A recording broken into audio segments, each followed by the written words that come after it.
안녕하세요.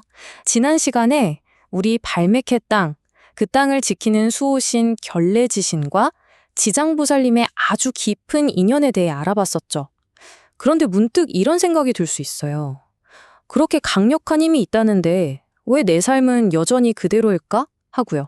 아마 많은 분들이 마음속으로 이런 질문 한 번쯤은 품어보셨을 거예요. 마음 공부도 좋고 영적인 세계를 아는 것도 다 좋은데 솔직히 당장 나를 짓누르는 이 돈 문제, 끝없는 가족 갈등, 그리고 이 지긋지긋한 건강 문제 앞에서는요. 정말 힘이 쭉 빠지잖아요. 그쵸? 하지만요, 부처님과 지장보살님은 결코 우리 삶의 이런 현실적인 고통을 외면하지 않으셨습니다. 오히려 대지의 신, 결례지신은 부처님 앞에서 바로 그 문제들을 해결해 주겠다고 아주 강력한 약속을 했습니다. 네, 바로 10가지입니다. 결례지신은 지장보살님을 공경하고 믿는 사람들에게는요, 이 현실 세계에서 반드시 얻게 될 10가지 구체적인 이익을 보장했어요. 자, 오늘 우리는 그중에서도 우리 삶의 가장 기본이 되는 토대, 그 기초를 단단하게 세워주는 첫 5가지 약속을 아주 자세히 들여다보겠습니다.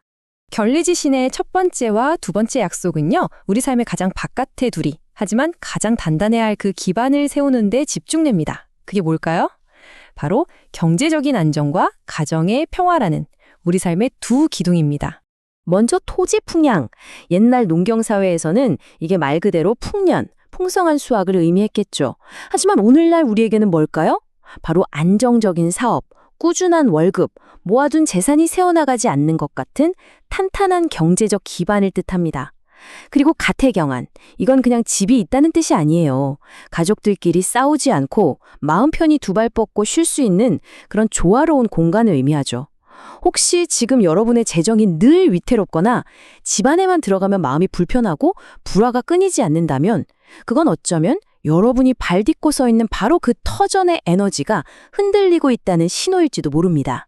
자, 이렇게 튼튼한 집과 안정된 재정이라는 외부 환경이 갖추어졌다고 해볼게요. 그럼 이제 시선은 자연스럽게 우리 존재의 내부, 바로 생명에너지 그 자체로 향합니다. 이어지는 3가지 약속은요, 훨씬 더 근원적인 변화를 가져옵니다. 이 순서 정말 기가 막힙니다. 한번 보세요. 모든 것은 과거에서 시작돼요. 먼저 돌아가신 조상님들이 좋은 곳으로 가시면서 보이지 않게 우리 가문을 짓누르던 과거의 업장이 정화됩니다. 이게 바로 망인 생천이에요. 자, 과거가 깨끗해지면 어떻게 될까요? 그 맑은 에너지가 곧바로 지금 현재를 살고 있는 우리에게 흘러들어옵니다. 그래서 살아있는 가족들이 건강해지고 수명이 늘어나게 되죠. 현존 익수. 그리고 마침내 이렇게 과거와 현재라는 기반이 깨끗하고 튼튼하게 닦였을 때 비로소 우리가 바라는 것들이 뜻대로 이루어지는 구하수의, 즉 미래가 열리는 겁니다. 정말 완벽한 시스템 아닌가요? 여기서 핵심은 바로 이겁니다. 이 모든 게 그냥 운이 좋아서 어쩌다 일어나는 기적이 아니라는 거예요.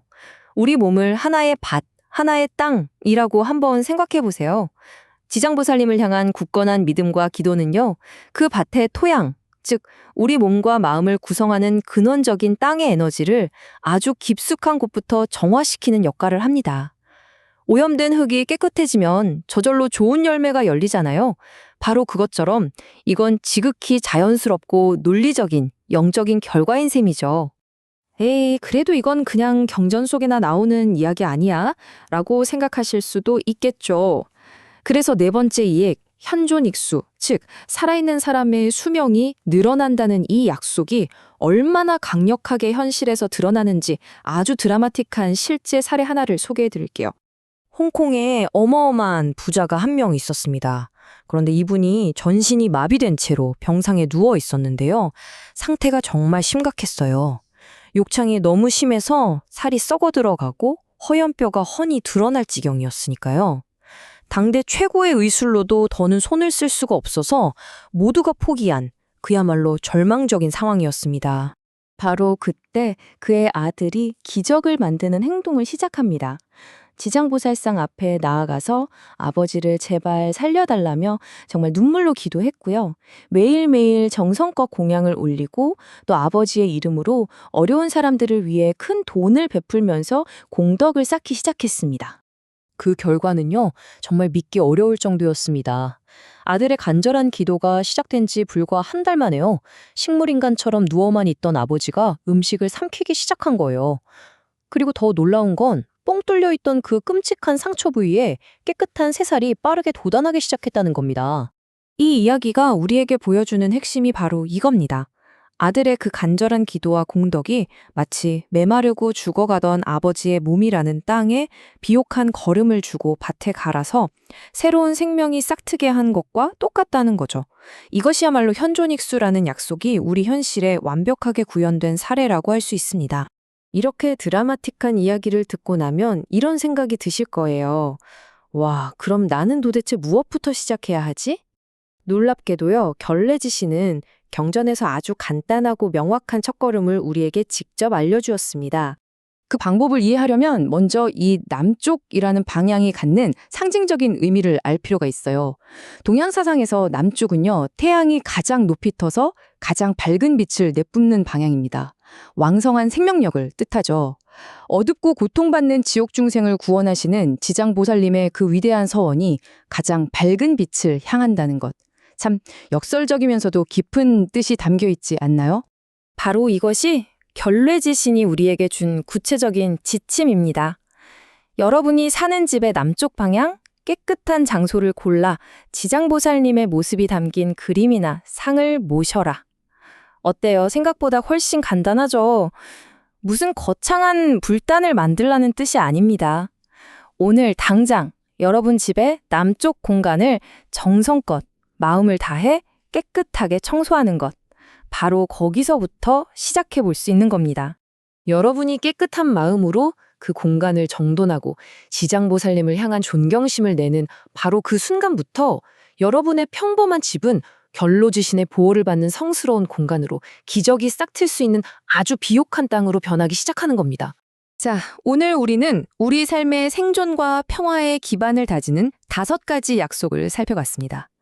다음 시간에는요, 우리를 덮치는 온갖 재난과 무서운 꿈, 나쁜 기운으로부터 우리를 철통같이 지켜주는 나머지 5가지 수호의 약속에 대해 알아볼 겁니다. 특히 예정되어 있던 축생의 운명마저 바꿔버렸다는 그 충격적인 실화, 계집의 기적 이야기도 준비되어 있으니까요. 절대 놓치지 마세요. 여러분의 삶이 지장보살님의 자비로운 품 안에서 매일매일 더욱 안정되고 풍요로워지기를 진심으로 발언합니다.